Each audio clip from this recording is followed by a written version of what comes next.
السلام عليكم ورحمة الله وبركاته. زي حضراتكم يا رب تكونوا بخير. فيديو جديد، وكالعادة البداية بالعناوين. ميدو في تصريحات النهاردة بيقول فيه انه الزمالك هو نادي القرن الحقيقي وما فيش الاهلي، وكنا دايما في افريقيا بنسأل عن الزمالك والمقاولون. ماشي يا كابتن ميدو. الاهلي السادس عالميا، وازمة النادي الاهلي مع منتخب مصر بسبب مباراة سيمبا التنزاني. وفين قضية محمد الشيبي؟ ما سمعناش عليها اي خبر لغاية دلوقتي. وإيقاف البنا والحنفي بسبب مباراة الاهلي والبنك الاهلي. والاهلي بيعيد نجمه في الصيف. قبل ما ندخل على التفاصيل نصلي كلنا على سيدنا محمد عليه الصلاة والسلام، ويلا على بركة الله نبدأ حلقة النهاردة. العالمي أحمد حسام ميدو طلع النهاردة علينا بتصريحات بيقول فيه إنه الزمالك هو نادي القرن الحقيقي وما فيش الأهلي، ودايما إحنا بنلعب مع منتخبات الناشئين في أفريقيا كنا بنسأل عن الزمالك والمقاولون العرب. يعني كمان يا ريت بيسأل على الزمالك والأهلي، يعني حتى نجيب الأهلي ورا الزمالك مثلا، يعني لا، بيسأل على الزمالك والمقاولون فقط لا غير، ما بيسألش عن النادي الأهلي. دايما أنا مع تصريحات ميدو مش بركز قوي. يعني ليه؟ لأنه دايما ميدو تصريحاته بتبقى مش بناء عن رؤية فنية أو قناعات الشخصية ليه، لا، دايما تصريحات ميدو بتعتمد على حالة المزاجية ليه، يعني يكون مصطبح وعامل دماغ كده، تعرف ان هو هيقول تصريحات مش عارفها رايحة فين وطالعة ازاي. لكن لما يكون فايق ورايق كده ومفيش اي حاجة، يعني بيقول تصريحات متزنة. يعني زي ما خد فترة يقول لك مرات كده طلع قال لك ازاي الاهلي ما يلعبش في الاسماعيلية، وده يعني حق الاسماعيلي ضايع. ولما بيفوق كده ويرسي طلع قال لك ان الاهلي من حقه ان هو ما يروحش يلعب في الاسماعيليه بعد جماهير الاسماعيلي عملته في جماهير نادي الزمالك واللفتات اللي احنا كنا شفناها. يعني فميدو انا مش بركز معاه كتير، عشان دايما زي ما قلت لحضراتكم بيعتمد على دماغه. يعني النهارده الاتحاد الدولي للتاريخ والاحصاء اصدر تصنيف الانديه لشهر فبراير. النادي الاهلي جاء في مركز بصراحه مزعلنا شويه، يعني جاء في المركز السادس. والله جاء في المركز السادس. الزمالك والله ما اعرفش جاء في المركز الكام، لكن النادي الاهلي جاء في المركز السادس عالميا. والله دايما النادي الاهلي شيء مشرف للكره المصريه والعربيه والافريقيه. ازمه الاهلي مع منتخب مصر، دايما الاهلي بيواجه ازمات مع منتخب مصر وتضارب المواعيد ما بين منتخب مصر وما بين النادي الاهلي. في بطولة ودية كان مفترض ان هي تتلعب في الامارات، وبدون اي اسباب كده ما نعرفهاش يعني اتحولت بقيت في مصر. النادي الاهلي مباراته مع سيمبا التنزاني يوم 29 الشهر دي. البطولة الودية دي من 4 فرق: منتخب مصر ونيوزيلندا وكرواتيا وتونس. مصر هتلعب مع نيوزيلندا وكرواتيا هتلعب مع تونس. المباراة النهائية المقرر ليها ان هي تتلعب يوم 26 مارس. منتخب مصر لو وصل للنهائي هيلعب يوم 26 مارس.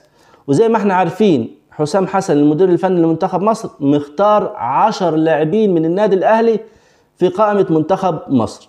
طب ازاي النادي الاهلي او لعيبة النادي الاهلي تلعب مع منتخب مصر في حالة الوصول للنهائي يوم 26، والنادي الاهلي هيلعب في تنزانيا يوم 29؟ النادي الاهلي طلب من اتحاد الكوره انه مباراة التحديد المركز الثالث والرابع هتتلعب يوم 25، انه برضو مباراة النهائي تتلعب في نفس اليوم 25، يكون يدي فرصة للنادي الاهلي ولو حتى يوم زيادة انه يسافر لتنزانيا. ايه اللي هيحصل؟ اتحاد الكوره هيوافق ولا لا؟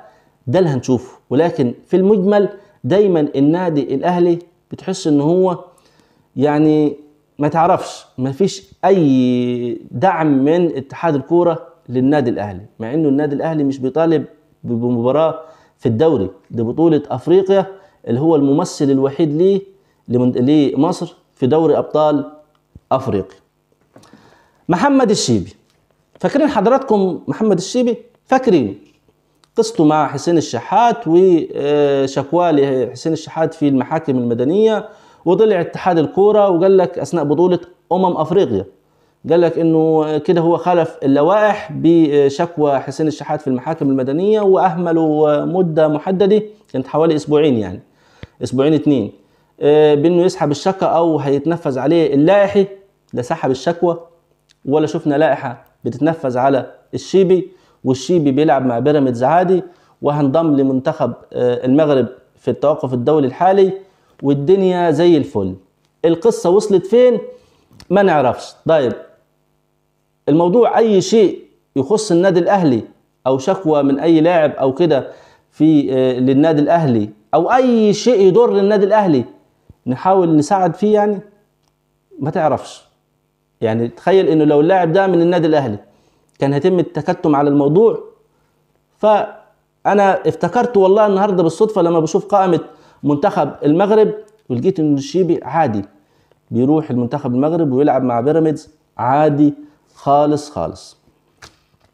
النهارده طلعت تسريبات بانه لجنه الحكام اخذت قرار بايقاف محمود البني شهر عن التحكيم، والحنفي شهرين عن التحكيم في الفار. ليه؟ طبعا كلنا عارفين بسبب بنالتي النادي الاهلي امام البنك الاهلي. ده تسريبات، ولكن لغايه دلوقتي مفيش تاكيد. المشكله في اكبر من الايقاف، يعني في اكبر من ايقاف. المشكله يا اخوانا انا دايما ما بتكلمش عن التعمد، ولكن في الحاله دي واضح جدا انه كان في تعمد من حكم الفار خصوصا. يعني انا من وجهه نظري احمل المسؤوليه اكتر للحنفي حكم الفار بانه ما يحسبش ركله الجزاء. والبعض راح من حكام السابقين وخصوصا محمد فاروق اللي هو نائب رئيس لجنه الحكام قال لك اصلا الكره تسلل. طب يا عمي ده بالحكم الفار لا اعلن عن تسلل ولا اعلن عن ركله جزاء، والكره اتلعبت ضربه مرمى. فتسريبات النهارده بانه لجنه الحكام خدت قرار بايقاف البنا شهر والحنفي شهرين، ده رد على الاعلام الزملكاوي اللي مشى في الموجي وقال لك انه الكرة تسلل. طيب حصل تناقض ما بين قرار لجنة الحكام وتصريح محمد فاروق لاعب رئيس لجنة الحكام بأن الكرة تسلل. تحس انه عندنا لجنة الحكام سمك لبن تمر هندي بمعنى الكلمة. الاهلي بيفكر باعادة نجمه السابق في الصيف. من هو بدر بنون مدافع النادي الاهلي السابق، بعد الكوارث الدفاعيه اللي شفناها في مباراه البنك الاهلي. وحرفيا احنا حاليا لا نملك الا ياسر ابراهيم ومحمد عبد المنعم كقلبي دفاع. النادي الاهلي بيفكر في عوده بدر بنون. هتقول لي توافق ام لا؟ هقول لك لا. لاعب كان موجود عنديني ما تاقلمش مع الدوري المصري ولا لعب النادي الاهلي. النادي الاهلي في حاجه الى لاعب يكون سنه صغير قوي بدنيا بيعرف يطلع بالكرة صح في كواليتي ياسر ابراهيم ومحمد عبد المنعم. فرأيي الشخصي النادي الاهلي يبحث عن مدافع بالمواصفات اللي قلتها لحضراتكم. مش عاوز اطول على حضراتكم اكتر من كده. لايك للفيديو، اشتراك في القناة. سلام.